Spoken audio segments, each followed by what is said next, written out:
اعوذ باللہ من الشیطان الرجیم بسم اللہ الرحمن الرحیم۔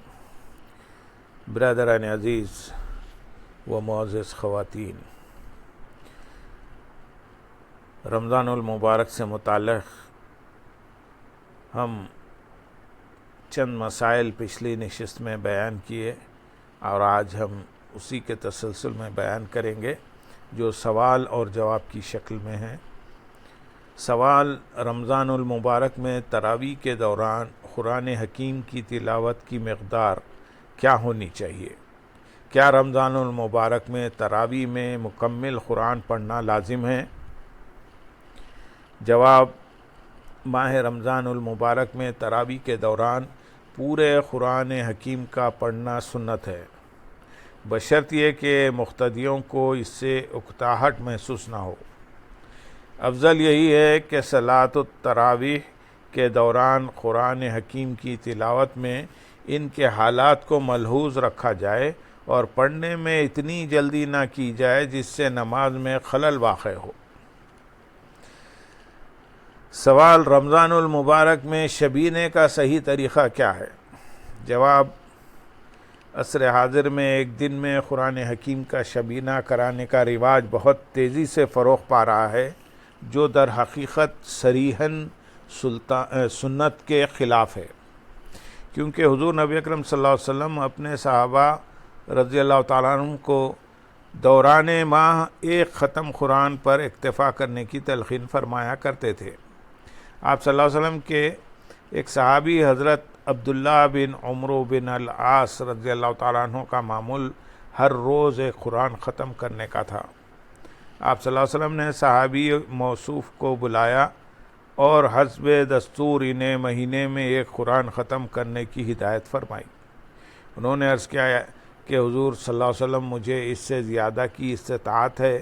آپ صلی اللہ علیہ وسلم نے ان کے زیادہ اصرار پر پہلے 20 دن، پھر 10 دن اور آخر میں ہر 7 دن کے بعد ایک قرآن ختم کرنے کی اجازت ان الفاظ میں عطا فرما دی: 7 دن میں ایک قرآن پڑھ لیا کرو۔ اس حدیث سے یہ نقطہ بڑی صراحت کے ساتھ واضح ہو جاتا ہے کہ ایک دن میں قرآن حکیم کا شبینہ کرانے کا رواج صریحاً خلاف سنت ہے۔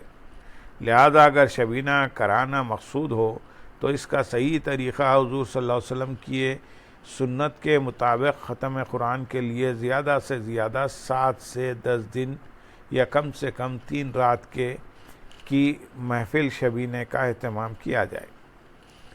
محافل شبینہ کے لیے چند باتوں کو پیش نظر ضرور رکھا جائے کہ تلاوت کردہ قرآنی الفاظ کو سننے والے اس کے الفاظ، مطالب و معنی کے ساتھ سمجھ سکے، نہ کہ رفتار اتنی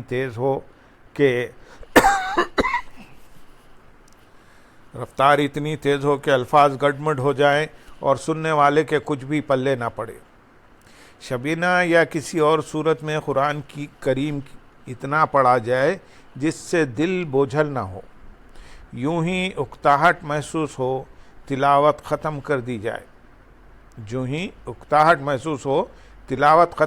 جائے۔ حضرت جندب بن عبداللہ بجلی رضی اللہ تعالیٰ عنہ سے مروی ہے کہ حضور نبی اکرم صلی اللہ علیہ وسلم نے فرمایا: قرآن پڑھتے رہو جب تک تمہارا دل زبان کی موافقت کرتا رہے، یعنی جب تک اکتاہٹ نہ ہو، اور جب دل اور زبان میں اختلاف ہو جائے تو اٹھ جاؤ۔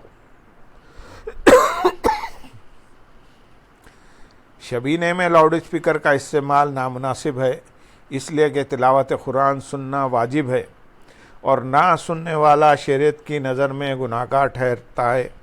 لہذا مناسب اور دانشمندانہ بات یہ ہے کہ شبینے کے لیے اول تو لاؤڈ اسپیکر نہ لگایا جائے، اور اگر اس کا استعمال ناگزیر ہو تو اس کے لیے اندرونی نظام ہو تاکہ اس کی آواز مسجد کی 4 دیواری سے باہر نہ جا سکے۔ سوال: کیا عورت خواتین کو باجماعت نماز تراویح پڑھا سکتی ہے؟ جواب: عورتوں کا مردوں کے علاوہ الگ جماعت کے ساتھ نماز پڑھنے میں علماء کا اختلاف ہے۔ بعض فقہا مکروہ کے قائل ہیں۔ صاحب ہدایہ نے لکھا ہے اکیلی عورتوں کا جماعت سے نماز پڑھنا مکروہ ہے۔ اگر انہوں نے ایسا کیا تو ان کی امام صف کے درمیان میں کھڑی ہوگی۔ احادیث مبارکہ سے ثابت ہوتا ہے کہ ام المومنین سیدتنا عائشہ صدیقہ رضی اللہ تعالیٰ عنہ اور دیگر صحابیات نماز میں امامت کراتی تھی۔ امام حاکم نے مستدرک میں سیدہ عائشہ صدیقہ رضی اللہ تعالیٰ عنہ کی کے حوالے سے روایت بیان کی ہے کہ وہ صف کے درمیان میں کھڑی ہو کر عورتوں کی امامت کراتی تھی۔ اس روایت سے ثابت ہوا کہ دینی تربیت اور عبادت الہی میں رغبت اور شوق پیدا کرنے کے لیے اگر عورتیں جمع ہو کر باجماعت نماز ادا کریں تو اجازت ہے۔ اس صورت میں امامت کرانے والی خاتون صف کے درمیان میں کھڑی ہوگی۔ عیدین کے موقع پر خطبہ عید بھی پڑھ سکتی ہے، کیونکہ عورت کا عورتوں کے سامنے خطبہ پڑھنا درست ہے۔ فقہاء کرام نے لکھا ہے کہ عورت عورتوں کی اور نابالغوں کا امام ہو سکتا ہے۔ اللہم صلی علی سیدنا محمد وعلی آلہ سیدنا محمد وبارک وسلم وآخر دعوانا ان الحمد للہ رب العالمین۔